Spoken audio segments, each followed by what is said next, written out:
അസ്സലാമു അലൈക്കും വറഹ്മത്തുള്ളാഹി വബറകാതുഹു. jehun.tv-യിലെ പൂമുഖത്തിൽ നമുക്കിന്നൊരു വിശിഷ്ടാതിഥിയെ പരിചയപ്പെടാം. ഇദ്ദേഹം ഇബ്രാഹിം മുണ്ടക്കൻ. ഇബ്രാഹിം മുണ്ടക്കൻ എന്ന നാമം ലഭിച്ചിട്ട് പതിറ്റാണ്ടുകൾ പിന്നിടുന്നു. മുമ്പ് ഇദ്ദേഹം ലോകപ്രശസ്തനായി അറിയപ്പെട്ടത് ജോൺ മുണ്ടക്കൻ എന്ന നാമത്തിലായിരുന്നു.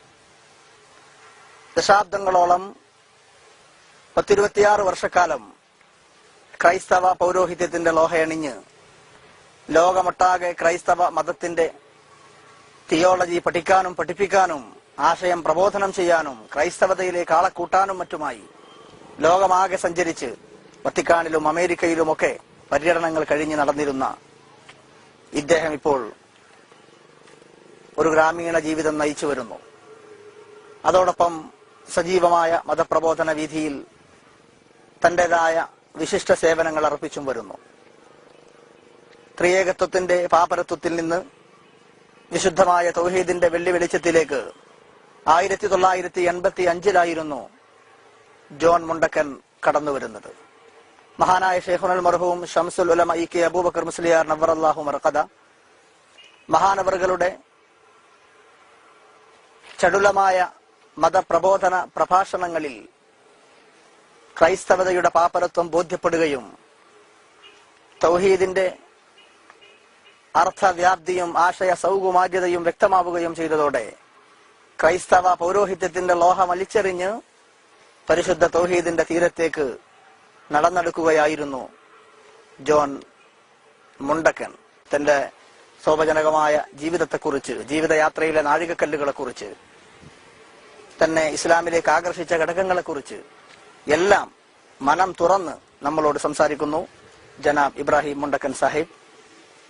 അദ്ദേഹത്തിന് ആദരപൂർവ്വം jehun.tv-യിലെ പൂമുഖത്തിലേക്ക് സ്വാഗതം ചെയ്യും. അസ്സലാമു അലൈക്കും വറഹ്മത്തുള്ളാഹി വബറകാതുഹു. സുഹൃത്തുക്കളെ, ഞാൻ എറണാകുളം ജില്ല കോതമംഗലം എന്ന നാട്ടിൽ മുണ്ടക്കൻ എന്നുള്ള തറവാട്ടിൽ ജനിച്ചതാണ്. 1960 ആലുവ മംഗലപ്പുഴ സെമിനാരിയിൽ നിന്ന് പട്ടം കിട്ടി അച്ഛനായിട്ട് പോന്നു. 1964 ഞാനൊരു പള്ളി വികാരിയായിട്ട് ജോലിയേറ്റു. ആ വികാരിയായിട്ട് ജോലി ഏറ്റിരിക്കുന്ന സമയത്താണ് എനിക്ക് വന്നിട്ട് വത്തിക്കാനിലേക്ക് പോകാനുള്ള ഒരു അവസരം കിട്ടിയത്. ആദ്യമായിട്ട് 1965 ഞാൻ വത്തിക്കാനിൽ പോയി. അവിടെ ചെന്ന് മാർപ്പാപ്പാനെ കണ്ട് ഞങ്ങൾ തിരിച്ചു മടങ്ങി. അത് കഴിഞ്ഞതിന് ശേഷം 1975 എന്നെ കേരളത്തിന്റെ അച്ഛന്മാരുടെ അസോസിയേഷന്റെ സെക്രട്ടറിയായിട്ട് തിരഞ്ഞെടുത്തു. അന്ന് എന്റെ പേര് ജോൺ മുണ്ടക്കൻ, എല്ലായിടത്തും അറിയും. അങ്ങനെ ഞങ്ങൾക്ക് ബൈബിളുടെ കോഴ്സിന് വേണ്ടി ഞങ്ങളെ വിദേശ രാജ്യങ്ങളിൽ വിട്ടിരുന്നു. ജർമ്മനിയിൽ പോയിരുന്നു, അതേമാതിരി അമേരിക്കയിലും ഫിലിപ്പീൻസിലും മോസ്കോയിലും ഫ്രാൻസിലും ഒക്കെ ചെന്നിട്ട് അതിന്റെ കോഴ്സുകളൊക്കെ നേടി. അത് കഴിഞ്ഞതിന് ശേഷം അസോസിയേഷന്റെ സെക്രട്ടറി എന്ന സ്ഥാനം എനിക്ക് കിട്ടിയതിന് ശേഷം എനിക്കുള്ള പ്രവൃത്തി കൂടുതലും പള്ളിയിൽ ജോലി നോക്കുന്നത് മാത്രമല്ല, മറ്റുള്ള മതത്തിലുള്ളവരെ ക്രിസ്ത്യൻ മതത്തിലേക്ക് മതം മാറ്റണമെന്ന് പറഞ്ഞിട്ടുള്ള ഞങ്ങളുടെ മിത്രന്മാരുടെയും ആർച്ച് ബിഷപ്പും കർദിനാൾമാരുടെയും നിർദ്ദേശപ്രകാരം ഞാൻ കേരളം വിട്ടിട്ട് ഇന്ത്യയിൽ വടക്കേ ഇന്ത്യ മുഴുവതും പോയി ഒരുപാട് താഴ്ന്ന ജാതിക്കാരുടെ ക്രിസ്ത്യൻ മതത്തിലേക്ക് മതം മാറ്റി മാമോദീസ മുക്കി എടുത്തവനാണ്. എന്നിട്ട് അത് പോരാ, അവർക്ക് തോന്നിയത് മുസ്ലിം സമുദായം 4-ാം വേദത്തിൽ അങ്ങനെ ഒരു പണ്ഡിതൻ ഇവിടെ ഇല്ല, 4-ാം വേദത്തിൽ അങ്ങനെ ഒരു പണ്ഡിതൻ ഇവിടെ മുഹമ്മദ് എന്നൊരു നബി ഇല്ല, ലൂതലുക്കർജി ലൂസലുഹൂദി ആദൽ ഈസ എന്ന് മാത്രമേ ഇവിടെ ഉള്ളൂ, ഇവിടെ വന്ന നബിമാരിലെ അവസാനത്തെ നബി ഈസ, അതല്ലാതെ വേറെ നബി ഇല്ല എന്നുള്ളതാണ് ഞങ്ങളുടെ നേതാക്കന്മാരുടെ നിർദ്ദേശവും ആ പുതിയ സുറിയാനി ഗ്രന്ഥത്തുള്ള ആ രീതിയും. അത് വെച്ചും കൊണ്ട് പറഞ്ഞു, മലപ്പുറം ജില്ലയിൽ ചെന്നും കൊണ്ട് മുസ്ലിം സമുദായത്തിനെ ക്രിസ്ത്യൻ മതത്തിലേക്ക് മതം മാറ്റാൻ എത്ര പണം വേണമെങ്കിലും വാരി എറിയാൻ ഞങ്ങൾക്ക് നിർദ്ദേശം തന്നിട്ടുണ്ടായിരുന്നു. 1979 ഞാൻ മഞ്ചേരിയിൽ കുറച്ച് ഫാദർമാരെയൊക്കെ കൊണ്ടുവന്ന് ബണ്ടൂർ കർണാലയം ആസ്പത്രി സായിപ്പിന്റെ ഹോസ്പിറ്റലിൽ വെച്ചും കൊണ്ട് ഞങ്ങൾ യോഗം കൂടി. അങ്ങനെ ഒരു 40 മുസ്ലിം കുടുംബത്തിനെ ക്രിസ്ത്യൻ മതത്തിലേക്ക് മതം മാറ്റാൻ വേണ്ടി എല്ലാ സൗകര്യങ്ങളും ഞാൻ ചെയ്തിരുന്നു. അങ്ങനെ ഇരിക്കുമ്പോഴാണ് മഹാനായ ശേഖന സംസ്ലമ അദ്ദേഹം അവർ മഞ്ചേരി ടൗൺ ഹാളിൽ ഞങ്ങളെയൊക്കെ ക്ഷണിച്ചു. ഞങ്ങളെല്ലാം പോയി. പോയപ്പോൾ ഞങ്ങൾക്കൊരു നിർദ്ദേശം തന്നു, ഒരു വാർണിംഗ് തന്നായിരുന്നു. ഇവിടെ സബൂർ എന്താ, തവറാത്ത് എന്താ, ഇഞ്ചിയിൽ എന്താ, ഖുർആൻ എന്താ, ഇതൊക്കെ ഞങ്ങൾക്ക് തിരിയും, അവിടെ നിങ്ങൾ ഇവിടെ പ്രവർത്തിക്കേണ്ട, വേഗം സ്ഥലം വിട്ടോളുക എന്ന് പറഞ്ഞ് നിർദ്ദേശം തന്നു. പക്ഷെ ഞങ്ങളൊന്ന് കണക്കാക്കിയത്, ഒരു പഴഞ്ചൻ മേടിയാർ ഇയാളാണോ നമ്മളെ ഉദ്ദേശിക്കാൻ വന്നതെന്നും പറഞ്ഞ് വെറും ഗവൺമെന്റ് ആയിട്ട് തള്ളിക്കളഞ്ഞു. അതിന്റെ ഉദാഹരണം, സുറിയാനി ഭാഷ അറിയുന്ന ഒരു പണ്ഡിതന്മാരും കേരളത്തിലില്ല.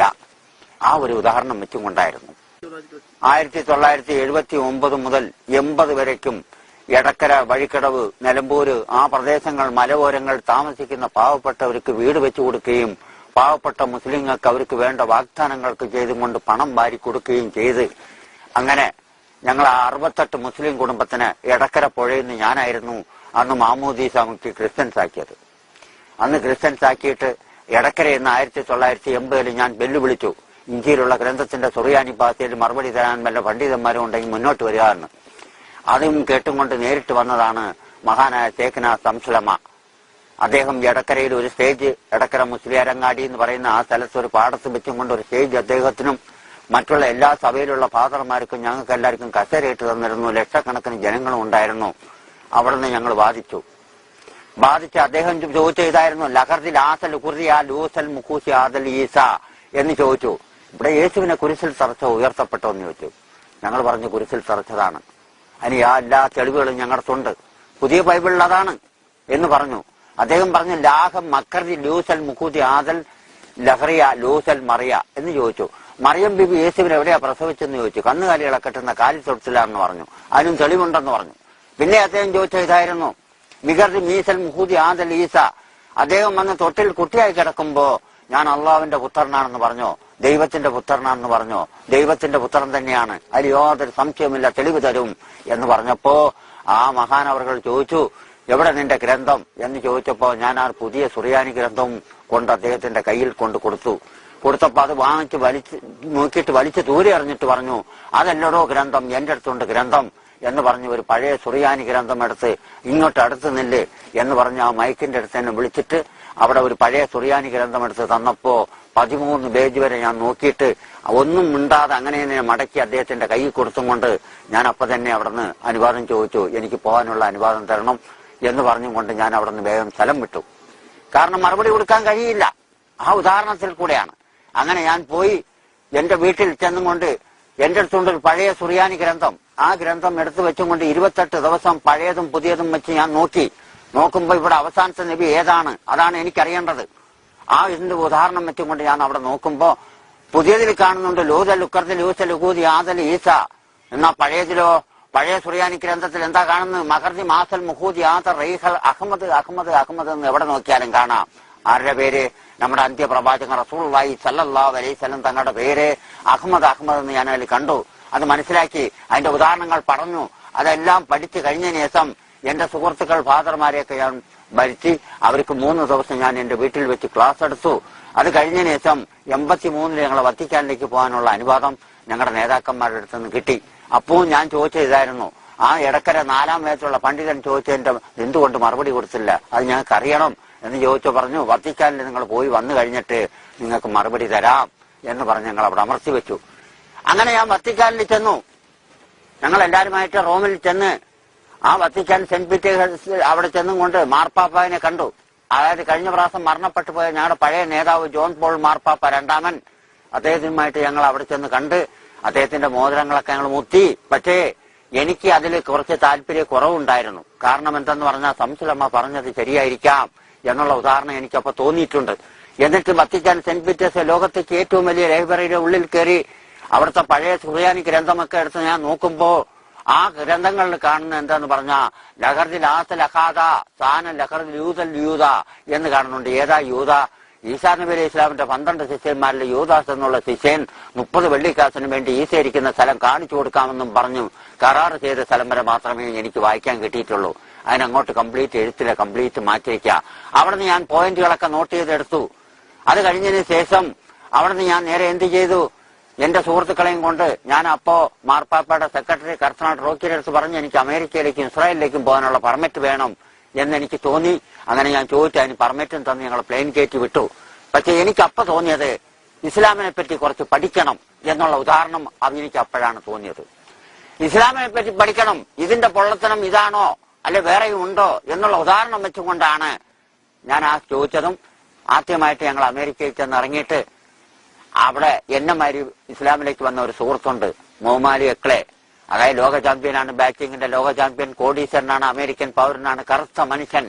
അങ്ങനെയുള്ള ആ മനുഷ്യന്റെ അടുത്ത് ഞങ്ങൾ ചെന്നപ്പോൾ ഞങ്ങളെല്ലാരെയും വളരെ സ്നേഹത്തോടു കൂടി പിടിച്ച് അവിടെ ഇരുത്തിയിട്ട് പറഞ്ഞു, നിങ്ങൾ എന്തുകൊണ്ട് എന്നെ കാണാൻ വന്നു എന്ന് ചോദിച്ചപ്പോൾ ഞാൻ പറഞ്ഞത്, നിങ്ങൾ എന്തുകൊണ്ട് അതായത് ഇസ്ലാമിലേക്ക് വന്നു, ക്രിസ്ത്യൻ മതത്തിൽ എന്ത് തെറ്റ് കണ്ടുകൊണ്ടാണ് നിങ്ങൾ ഇസ്ലാമിലേക്ക് വന്നെന്ന് ചോദിച്ചപ്പോൾ ആ സുഹൃത്ത് പറഞ്ഞതാണ്, സുഹൃത്തെ ഞാൻ വന്നിട്ട് ഇസ്ലാമിലേക്ക് വരാനുള്ള കാരണം അതായത് എന്തുവെന്ന് പറഞ്ഞു തന്നാൽ, ലോക ചാമ്പ്യൻ എന്നുള്ള കിരീടവും വാങ്ങിച്ചുകൊണ്ട് അമേരിക്കയുടെ തലസ്ഥാനമായിട്ടുള്ള ന്യൂയോർക്കിൽ ചെന്ന് ഹോട്ടൽ റിച്ചലിൽ കയറിയിട്ട് ഫേരൻ എന്ന് പറഞ്ഞ് സപ്ലയർ വിളിച്ചപ്പോൾ സപ്ലയർ വന്നു.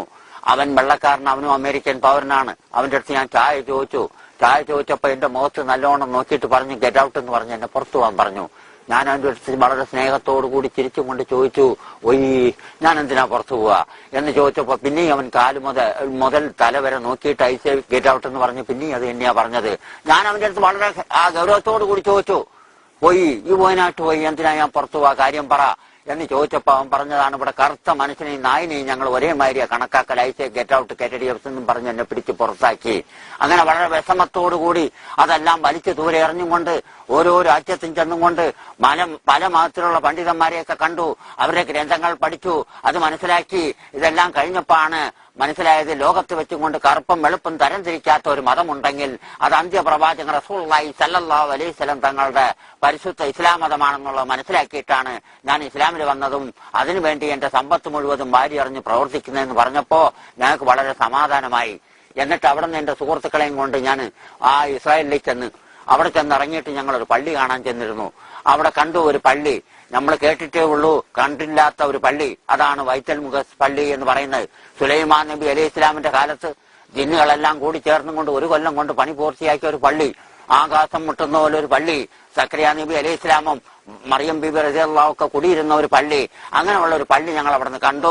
അത് മാത്രമല്ല, പള്ളിയുടെ ചുറ്റി നടക്കുന്ന സമയത്ത് അവിടെ എന്താ കണ്ടത്, വെളുത്ത വെള്ളാറം കല്ലുപോലത്തെ കല്ലുകളിലൊക്കെ ജബൂർ മതത്തിന്റെ ലുനാനിപ്പാസിലും തവറാത്തിന്റെ ഇംബ്രവാസ അംബ്രാനിയിലും ഇഞ്ചിയിലുള്ള സുറിയാനിയും പരിശുദ്ധ ബുർഖാനിലുള്ള അറബിയിലും ഉറുദുലും ഒക്കെ കല്ലിൽ കൊത്തിവെച്ചിരിക്കുന്നത് ഞങ്ങൾ കണ്ടു. അവിടെ നിന്ന് ഞങ്ങൾ അതെല്ലാം കണ്ട് അതിശയപ്പെട്ടും കൊണ്ട് ഞങ്ങൾ അവിടെ നിന്ന് പോയത് മാത്രമല്ല, ഒരുപാട് നബിമാരുടെ ഖബർസ്ഥാനം അവിടെ ഉണ്ട്. അതാണ് ബൈത്തുൽ മുഖദ്ദസ് എന്ന് പറയുന്ന സ്ഥലം, ഒരു ചെറിയ സ്വർഗം. അവിടെ ചെന്ന് ഞങ്ങൾ ആ ഞങ്ങളുടെ പ്രാർത്ഥനയും ഞങ്ങളുടെ സങ്കടങ്ങളൊക്കെ അവിടെ നിന്ന് പ്രാർത്ഥിച്ചപ്പോ അതിൽ കിട്ടിയ ഫലമാണ് യഥാർത്ഥമായിട്ടൊരു പരിശുദ്ധ ഇസ്ലാം മതം എന്നുള്ളത് എന്റെ മനസ്സിന്റെ ഉള്ളിൽ അന്ന് തോന്നി. എന്റെ സുഹൃത്തുക്കടുത്ത് ഞാൻ ഇന്ത്യയിൽ മടങ്ങിയിട്ട് 84 വന്നിട്ട് എറണാകുളത്ത് വെച്ചും കൊണ്ട് എന്റെ നേതാക്കന്മാരുടെ അടുത്ത് ഞാൻ വാദിച്ചു. ഇവിടെ ഒരുപാട് നബിമാരൊക്കെ വന്നിട്ടുണ്ട്, ചതിവിലും വഞ്ചനയിലും യഹൂദികളും മറ്റുള്ളവരും ഒക്കെ കൊന്നിട്ടുണ്ട്. പക്ഷേ അള്ളാഹുവിന്റെ നബിമാരെ ഒറ്റ ഒരെണ്ണത്തിന് ഇവിടെ ആണിയടിക്കാൻ കിട്ടിയിട്ടില്ല, ഇനി കിട്ടൂല, ഇനി കിട്ടാൻ പോകുന്നില്ലെന്ന് ഞാൻ പച്ചയ്ക്ക് വാദിച്ചപ്പോ എനിക്ക് ഒരുപാട് മർദ്ദനങ്ങളൊക്കെ കിട്ടി.